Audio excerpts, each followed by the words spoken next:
क्या 2026 में पाकिस्तान में प्रॉपर्टी खरीदना आपको अमीर बना सकता है, या लोग आज भी गलत इन्वेस्टमेंट में अपना पैसा फंसा रहे हैं? कुछ लोग कहते हैं रियल एस्टेट का सुनहरी दौर खत्म हो चुका है, जबकि कुछ इन्वेस्टर्स आज भी करोड़ों रुपए प्रॉपर्टी में लगा रहे हैं। आखिर सच क्या है?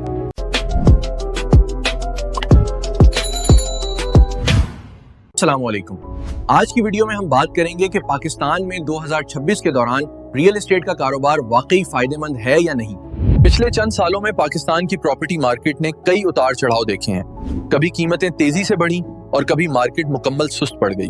लेकिन 2026 की सूरत हाल पहले जैसी नहीं रही। अब मार्केट सिर्फ हाइप पर नहीं बल्कि हकीकी इन्वेस्टमेंट पर चल रही है। माहिरीन के मुताबिक 2026 में इस्लामाबाद, लाहौर और कराची के कुछ इलाकों में सरमायाकारी दोबारा बढ़ रही है। ओवरसीज पाकिस्तानी भी दोबारा प्रॉपर्टी खरीदने में दिलचस्पी ले रहे हैं, खास तौर पर महफूज और डेवलप्ड इलाकों में।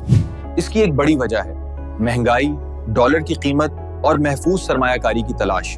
इसीलिए लोग दोबारा जमीन की तरफ आ रहे हैं। बहुत से लोग अब बैंक में पैसा रखने के बजाय प्रॉपर्टी खरीदना ज्यादा महफूज समझते हैं, क्योंकि वक्त के साथ जमीन की वैल्यू बढ़ सकती है। लेकिन सवाल ये है, क्या हर प्रॉपर्टी फायदा देती है? बिल्कुल नहीं। 2026 में सिर्फ वही प्रोजेक्ट्स कामयाब हैं जहां एक्चुअल डेवलपमेंट वाकई हो रही है।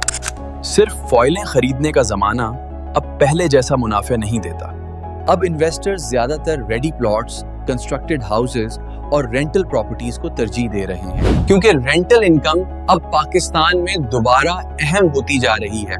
खास तौर पर इस्लामाबाद और लाहौर में अच्छे इलाकों के किराए तेजी से बढ़े। 2026 में रियल एस्टेट का असल खेल लोकेशन का है।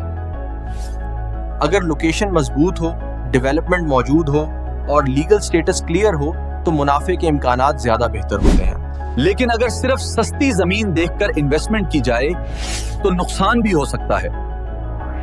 पाकिस्तान में बहुत से लोग सिर्फ सुनी सुनाई बातों पर प्लॉट खरीद लेते हैं और बाद में पता चलता है कि प्रोजेक्ट में डेवलपमेंट ही नहीं हो रही।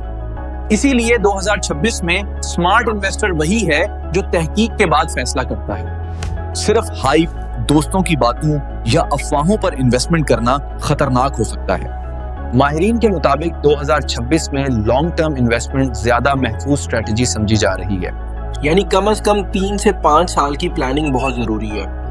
मुख्तसर वक्त में डबल प्रॉफिट वाला दौर अब काफी कमजोर हो चुका है। लेकिन अच्छी जगह पर सही वक्त पे खरीदी गई प्रॉपर्टी अब भी बेहतरीन एसेट बन सकती है, खास तौर पर वो इलाके जहां नए रोड्स, कमर्शियल प्रोजेक्ट्स या इंफ्रास्ट्रक्चर बन रहा हो। 2026 में रियल एस्टेट सिर्फ खरीदने का नहीं, समझदारी से खरीदने का कारोबार है। अगर तहकीक, पेशेंस और सही लोकेशन हो तो ये शोबा अब भी फायदेमंद है। लेकिन जल्दी अमीर बनने की सोच के साथ रियल एस्टेट में आना खतरनाक साबित हो सकता है। आपके ख्याल में 2026 में पाकिस्तान में सरमायाकारी के लिए सबसे बेहतर शोबा कौन सा है? अगर वीडियो पसंद आई हो तो लाइक करें, चैनल को सब्सक्राइब करें और इस वीडियो को शेयर जरूर करें। मिलते हैं अगली दिलचस्प फाइनेंस वीडियो में। तब तक के लिए अल्लाह हाफिज।